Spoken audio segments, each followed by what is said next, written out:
Les affiches des demi-finales du Masters sont connues. Novak Djokovic affrontera Carlos Alcaraz dans un choc exceptionnel, la 4e fois en 2023. Sinner et Medvedev compléteront ce carré magique, les 4 meilleurs joueurs du monde en demi-finale du Masters.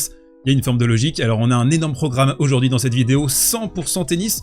Avant de commencer, n'hésite pas à claquer ton meilleur pouce et à t'abonner, et puis je te propose d'attaquer immédiatement. 5 matchs au programme dans cette vidéo, on va remonter le temps, remonter le fil de ce Masters, on revient au deuxième match de poule de Carlos Alcaraz parce qu'on l'a pas couvert encore sur la chaîne, juste un ou deux thèmes essentiels pour vous pour bien comprendre ce qui s'est passé. Alors ce match, il a été particulièrement important pour Carlitos, pour sa confiance. Ici on le voit, 11e jeu, il va rentrer dans un retour de revers, et ça il l'a fait aussi contre Daniil Medvedev pour breaker sur ce 11e jeu. Il va avoir une occasion juste avant de breaker Rublev, qui dans ce jeu va aussi rater 2+1 assez évident, et ça a justement été le thème principal de cette rencontre, c'est comment Carlitos a réussi à juguler ce +1 dévastateur de Rublev en coup droit. Eh bien il a réussi à renvoyer long, profond, parfois sur le revers, et il a réussi, je trouve, à très bien s'ajuster par rapport à sa performance mi-figue, mi-raisin au premier match face à Alexander Zverev. Ce qu'il faut noter aussi, c'est qu'à partir de la fin du premier, c'est un Ruru en tilt complet qui va s'exploser sa raquette 6 fois sur le genou, et tu te dis aussi, mais ok,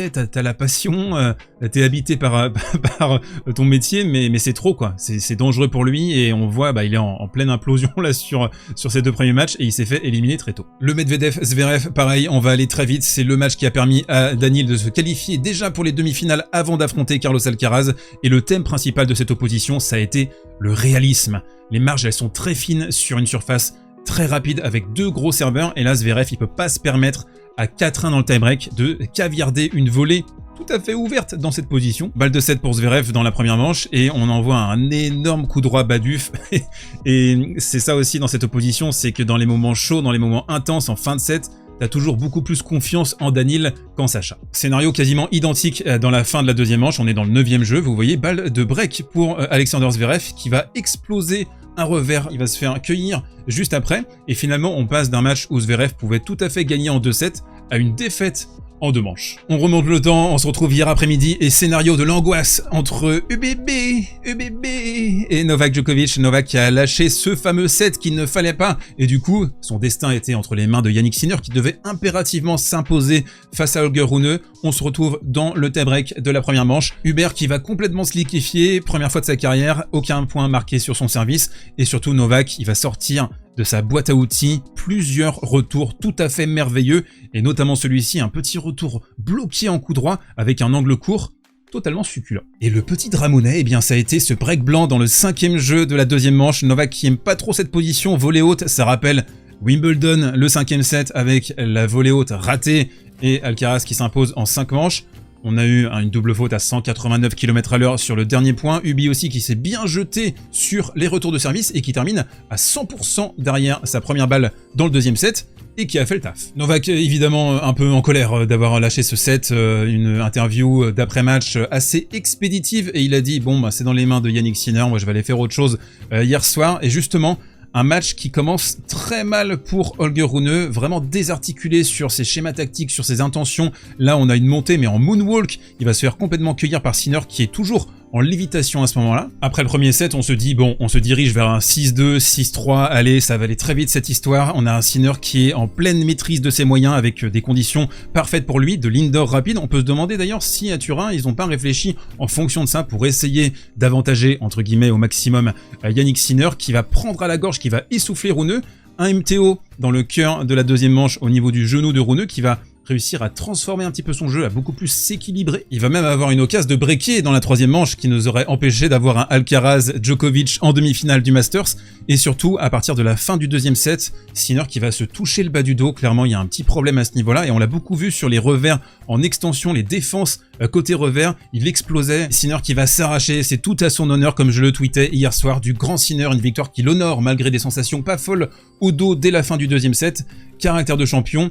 Certains pouvaient peut-être se dire ouais, il va lâcher le match, et surtout quand il avait ce petit problème au dos, mais non, franchement il a respecté la compétition, et un immense coup de chapeau à lui. Un joueur qui n'a pas forcément tout à fait respecté la compétition, par contre, c'est Daniil, surtout dans le 2e set, je vais vous l'expliquer. Alors d'abord on commence ici, on est dans le 4e jeu, et on a eu vraiment un thème tactique, ça a été comme souvent sur les matchs face à Medvedev, quand les joueurs arrivent à produire ça, ce sont les services volés. Ici, par exemple, service volé extérieur avec des énormes anticipations de la part de Medvedev. On le voyait se décaler carrément d'1 ou 2 mètres pour aller cueillir ce retour. Il en a réussi d'excellent en les mettant dans les yep de Carlitos, mais globalement, je trouve que le jeune espagnol a bien maîtrisé ça avec pas mal de variations. Il a utilisé justement les angles, il n'a pas hésité à partir au T quand il a vu que Daniil suranticipait. Et si vous êtes des amateurs de Street Fighter, vous devez connaître la fameuse jauge que vous augmentez, la jauge de spécial.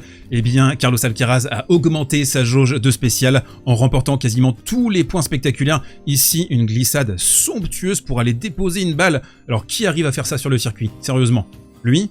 Novak? Malgré quelques difficultés sur ses jeux de service, il y a eu pas mal de 0,15, 0,30 qu'il a réussi à contrôler. On se retrouve dans le 7e jeu et là, il va sortir de sa boîte un break blanc, pas piqué des Hanetons, un retour de revers très long là pour faire la différence sur une deuxième balle de Daniil qui ne va pas pouvoir y aller, mais globalement beaucoup de longueur, des accélérations tout à fait létales. Un bon Alcaraz du coup, vous l'avez compris, mais c'est toujours à mettre en relation avec la production du joueur en face, et je trouve que Rublev, surtout fin du premier, tout le deuxième, et là Daniil, dans le deuxième set, ils se sont pas franchement dépouillés, mais quand même on a revu du Alcaraz vintage avec des fixations, des grosses accélérations en coup droit, vraiment il y avait de la foudre dans son bras, et ça fait plaisir de le revoir comme ça, avec aussi pas mal de variations. On l'a vu aussi tenter de très belles amorties efficaces, et comme je vous le disais en introduction de cette analyse, Medvedev était déjà qualifié, Alcaraz lui de son côté jouait sa vie, et franchement dans le deuxième set surtout, bah Daniil, il s'est pas dépouillé quoi.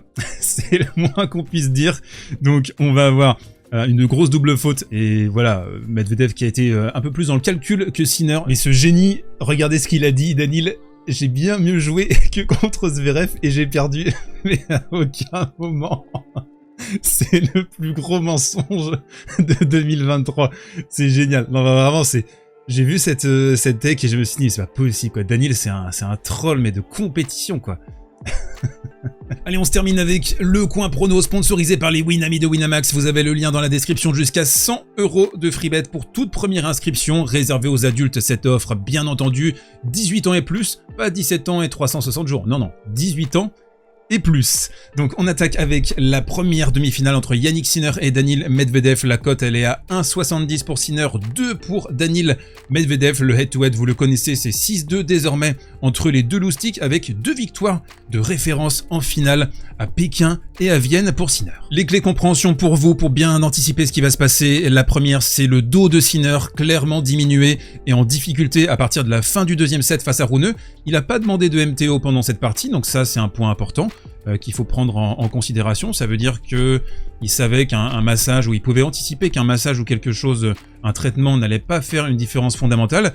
Il y a eu aussi ce jour de repos aujourd'hui pour préparer la demi-finale, donc ça aussi c'est un axe important, mais c'est un point d'interrogation sur l'état physique de Sinner. Et perso, je suis Daniil demain, je fais de la diagonale, je lui fais faire des séances de revers, d'extension de revers, pour voir un petit peu comment il se positionne. Donc ça va être important. La deuxième clé, c'est que Sinner a trouvé la clé tactique. Enfin, face à Medvedev, il était mené 6-0 en finale de Pékin et surtout de Vienne, une finale exceptionnelle, l'un des meilleurs matchs de la saison, avec des services volés, un tennis disruptif. Il a consolidé son socle de tennis cosmique avec des frappes dans tous les sens extrêmement puissantes et parfois avec très peu de marge de sécurité. Et ce qui était intéressant également dans cette finale de Vienne, c'est qu'il n'a pas hésité à passer en force dans la troisième manche. Donc il a montré 2 schémas assez différents lors de cette partie. La troisième clé de compréhension, c'est le pur niveau de jeu. Et là, à ce niveau-là, je trouve que Med, il n'a pas été clair contre Zverev. Il a levé le pied contre Alcaraz, même s'il a dit qu'il a mieux joué contre Alcaraz, mais c'est un troll de compétition. Je pense d'ailleurs que c'est peut-être une manière d'envoyer un taquet à Zverev un peu détourné. C'est mon avis perso. Bref, sur le niveau de jeu pur, on peut le dire, Sinner, ça joue mieux actuellement, mais Daniil a une énorme expérience, bien supérieure à celle de Jannik Sinner. Il va forcément amener de nouvelles choses lors de cette rencontre. Il va pas exactement reproduire ce qu'il a fait, je pense, à Vienne et à Pékin. Du coup, je trouve que c'est un match qui est très difficile. Et en fait, il y a un énorme point d'interrogation avec ce dos. Sans le dos, franchement, je pars sur Sinner. Grave, il y a pas de débat. Mais là, avec le dos, je trouve que ça remet un peu les choses en perspective. Et j'ai même presque envie de mettre 51-49 pour Daniil. Mais allez, on va rester sur un Sinner à 52-48 sans conviction. Le deuxième match,